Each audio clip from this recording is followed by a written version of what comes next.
Hello बच्चों, कैसे हैं आप लोग। आई होप आप लोग सब बहुत अच्छे होंगे। Welcome to 12th class. I hope आप लोग की 11th क्लास बहुत अमेजिंग रही होगी। तो चलिए, मैथमेटिक्स में सबसे पहला चैप्टर हमें शुरू करना है मैट्रिसेस, जो कि एनसीईआरटी का चैप्टर नंबर 3 है। ठीक है, अब ये देखो, मैट्रिक्स और मैट्रिसेस में क्या डिफरेंस होता है, हमें ये जानना है। मैट्रिक्स और मैट्रिसेस में उतना ही डिफरेंस होता है जितना कि बुक्स और बुक में। ठीक, अब मैट्रिक्स हम पढ़ते क्यों हैं? मैथमेटिक्स का काइंड ऑफ हेल्पिंग टूल है ये मैट्रिसेस, जो कि हम कई सारी इक्वेशंस हम आगे पढ़ेंगे तो कई सारी इक्वेशंस में होंगी जिसमें नंबर ऑफ वेरिएबल्स होंगे। मान लो 2 से ज्यादा, अभी कितना है कि हमने 2 वेरिएबल्स के जितने भी इक्वेशन है सॉल्व करना हमने सीख लिया है। सब्स्टिट्यूशन मेथड, एलिमिनेशन मेथड, है ना, ऐसे मेथडों से हमने 2 वेरिएबल इक्वेशन सॉल्व करना सीख लिया है। अब हमारे पास अगर 5 वेरिएबल्स हो एक इक्वेशन में, उसे कैसे सॉल्व करेंगे? तो उसके लिए हमने ये मैट्रिसेस सीखा है। इसमें क्या होता है कि हम कई सारे डाटा को कलेक्ट करते हैं एक शॉर्ट फॉर्म में। तो इससे क्या हुआ, हमारा टाइम बच गया सॉल्व करने से, है ना। तो ये सब यूज होता है मैथमेटिक्स में टाइम को बचाने के लिए। फॉर एग्जाम्पल बात करते हैं, मान लो हमारे पास एक बच्चा है जिसका नाम है राधिका। ठीक है, राधिका के पास 2 मार्कर्स हैं, मैं लिख देती हूँ। राधिका है 2 मार्कर्स, मान लो 2 पेन्स एंड 1 बुक। सेम ऐसे ही करण है 3 pens and 0 books.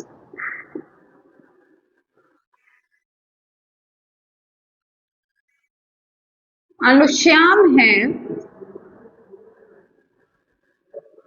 4 pens and 5 books. अब इस डाटा को अगर हमें मैट्रिक्स के फॉर्म में लिखना है तो हम इसे कैसे अरेंज करेंगे? अब देखो, मैंने इसे वर्ड्स के फॉर्म में लिखा है तो हमें कितना लंबा लिखना पड़ा है, इतना हमें बढ़ाकर लिखना पड़ा है। अब इसे हम अगर छोटे फॉर्म में लिख सके तो कैसे? ये पता है इसे आप क्या बोलते हैं, रो, और इसे क्या बोलते हैं आप, कॉलम।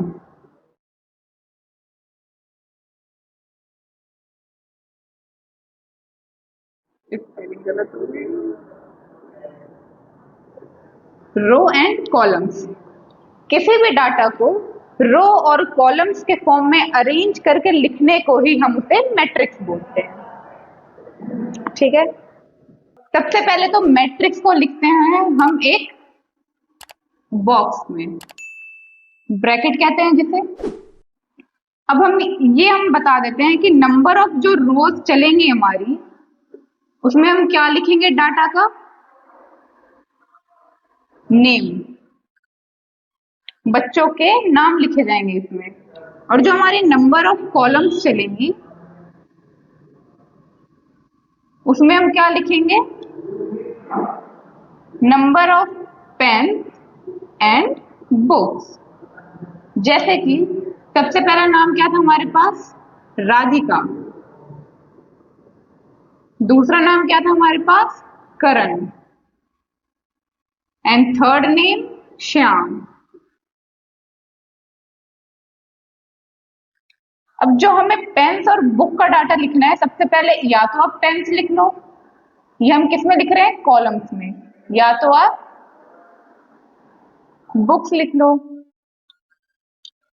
अब देखो, राधिका के पास कितने पेन्स थे, राधिका के पास 2 पेन्स थे। बुक्स कितनी थी, सिर्फ 1। करण के पास कितने पेन्स थे, करण के पास थी 3 पेन्स, बुक्स कितनी थी, 0। श्याम के पास कितने पेन्स थे, 4 पेन्स, और बुक्स कितनी थी, 5 बुक्स। तो इसको हमने क्या किया, इतने बड़े डाटा को हमने छोटे से फॉर्म में अरेंज करके लिख दिया, जिसमें से आपको ये पता है ये कॉलम्स होती है और ये रोज चलती है हमारी। ठीक है, हमने क्या किया, डाटा को कॉलम्स और रो के फॉर्म में अरेंज करके उसकी एक मैट्रिक्स फॉर्म कर दी। ठीक, लिख लो। तो यहाँ पे आपने एक एग्जाम्पल समझा। अब किसी को समझ में आया होगा, किसी को समझ में नहीं आया होगा, तो चलो हम एक और एग्जाम्पल लेके समझते हैं अच्छे से। अब प्लेन तो आप लोग समझते ही होंगे, एक्स वाई प्लेन। अब एक्स वाई प्लेन पे मान लो हमें 4 पॉइंट्स गिवन है, ठीक है। Point A, B, C and D. उस पॉइंट के हमें कुछ कोऑर्डिनेट्स भी गिवन होंगे। कोऑर्डिनेट्स मान लो इसके 1,2, 2,3, 4,5 एंड 6,3। मान लो ये कोऑर्डिनेट्स हमें गिवन है। अब अगर हमें कोई बोल दे कि इस कोऑर्डिनेट्स को हमें मैट्रिक्स के फॉर्म में अरेंज करना है, तो कैसे अरेंज करेंगे? सेम वही मेथड। सबसे पहले आपको पता होना चाहिए कि हम कोऑर्डिनेट्स को कॉलम्स के फॉर्म में लिखेंगे या पॉइंट्स को कॉलम के फॉर्म में लिखेंगे, मतलब ए बी सी डी, है ना। कोऑर्डिनेट्स क्या? X coordinate and Y coordinates. तो हम इन्हें किसी भी फॉर्म में लिख सकते हैं। एक्स वाई को या तो आप कॉलम्स ले लो, एक्स वाई को या तो आप रो ले लो। हम दोनों मेथड सीखते हैं। देखो, point A, B, C and D, इसके पॉइंट्स हम कैसे लिखेंगे? कोऑर्डिनेट्स क्या है? एक्स और वाई। देखो, ए के एक्स कोऑर्डिनेट क्या है? ए का 1, ए का वाई कोऑर्डिनेट क्या है? 2, बी का एक्स कोऑर्डिनेट क्या है? 2, बी का वाई कोऑर्डिनेट क्या है? 3। सेम ऐसे सी का क्या कोऑर्डिनेट है? 4, 5। डी का क्या कोऑर्डिनेट है? 6, 3। ये हमने डाटा लिखा, क्या कर दिया? रो और कॉलम के फॉर्म में अरेंज कर दिया। अब जब तक आप इस पे ब्रैकेट नहीं लगाओगे, रेक्टेंगुलर ब्रैकेट, तब तक ये मैट्रिक्स नहीं कहलाएगी। तो आपको ब्रैकेट्स लगाना नहीं भूलना है बिल्कुल भी। अभी हमने क्या लगाई? ब्रैकेट। तो ये क्या बन गई? एक मैट्रिक्स। ठीक है, लिख लो इसे। अब हमने ये सीख लिया मैट्रिक्स क्या होती है। अब हमारा टॉपिक है, हम सीखेंगे ऑर्डर ऑफ मैट्रिक्स क्या होती है। ठीक है, टॉपिक लिख लो, ऑर्डर ऑफ मैट्रिक्स। सबसे पहले तो आप सबसे पहले तो आप ये समझो कि मैट्रिक्स को हम डिनोट किससे करते हैं।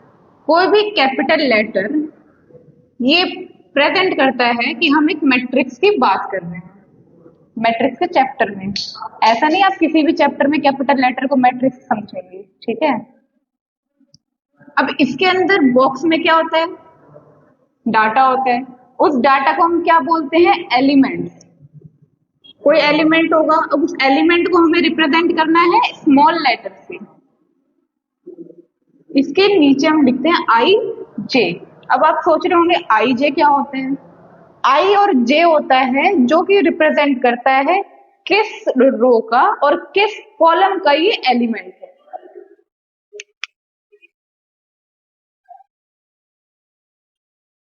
आई और जे, आई बताता है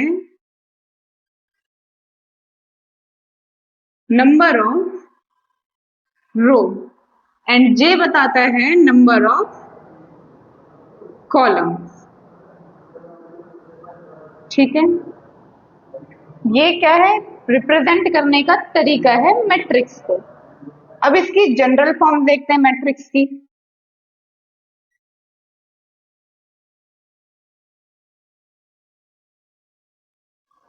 सबसे पहले क्या बनाएंगे? एक ब्रैकेट। इसके बिना तो कुछ काम नहीं कर सकते हम। सबसे पहला एलिमेंट जो होगा हमारा, उसे हम कैसे लिखेंगे? मैं स्मॉल ए लेकर चल रही हूँ। सबसे पहला एलिमेंट स्मॉल ए, जिसका हमें आई और जे तो लिखना पड़ेगा। अब क्या है? ये पहला कॉलम है और पहली रो है, तो उसका नाम कैसे देंगे? पहला कॉलम पहली रो, यानी कि आई की वैल्यू 1 एंड जे की वैल्यू 1, तो हम क्या लिखेंगे? 1 1। ठीक, अब हम सेकंड एलिमेंट की बात करते हैं। अब सेकंड एलिमेंट में क्या है? ये सेम रो चल रही है बट कॉलम क्या हो गया? देखो रो तो क्या चल रही है सेम, बट कॉलम क्या हो गया, हम सेकंड कॉलम में आ गए। तो इसको कैसे लिखेंगे, ए रो नंबर यानी आई का नंबर 1, बट कॉलम का नंबर क्या होगा, जे का नंबर 2। ऐसे ही हम आगे बढ़ते हैं, थर्ड कॉलम की बात करेंगे तो ए रो क्या चल रही है पहली, पर कॉलम नंबर क्या आ गया 3। ऐसे ही मान लो हम गए एक अननोन डिजिट तक, जिसमें इसका क्या आई का नंबर क्या चल रहा होगा 1, बट जे का नंबर क्या होगा, मान लो एन तक गए हम। ठीक, अब ऐसे ही अब हमने क्या चेंज किया, रो नंबर हमने चेंज किया। ठीक है, क्या चेंज किया हमने, रो का नंबर चेंज किया। इसमें पहला आई का वैल्यू क्या होगी सेकंड, जे की वैल्यू क्या होगी फर्स्ट। क्यों फर्स्ट होगी, क्योंकि कॉलम नंबर तो हम फर्स्ट में ही चल रहे हैं। सेकंड एलिमेंट लिखते हैं, रो क्या नंबर चल रहा है सेकंड, बट कॉलम नंबर क्या चल रहा है सेकंड। तो ऐसे ही आप इसमें भी कहां तक जाएंगे, एन नंबर तक।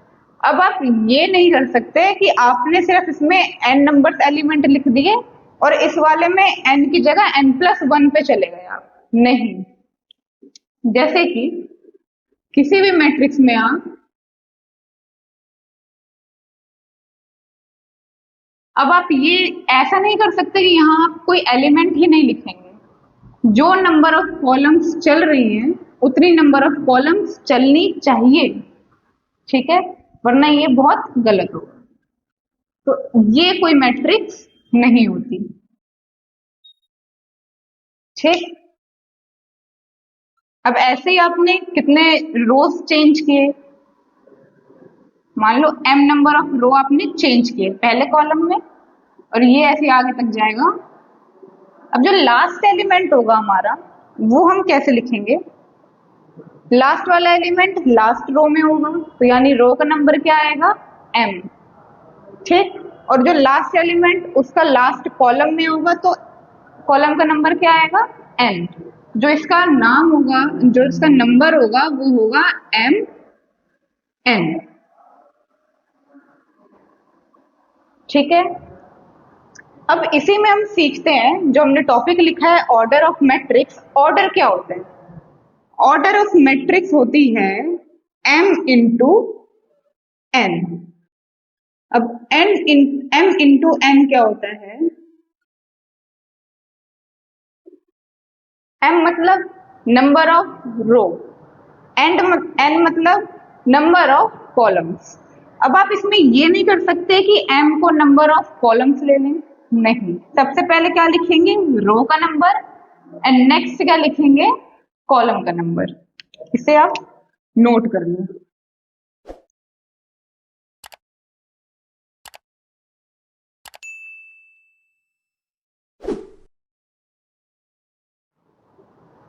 अब इसका मल्टीप्लिकेशन आप करते हैं m बाय n, इसको बोलते कैसे हैं m बाय n।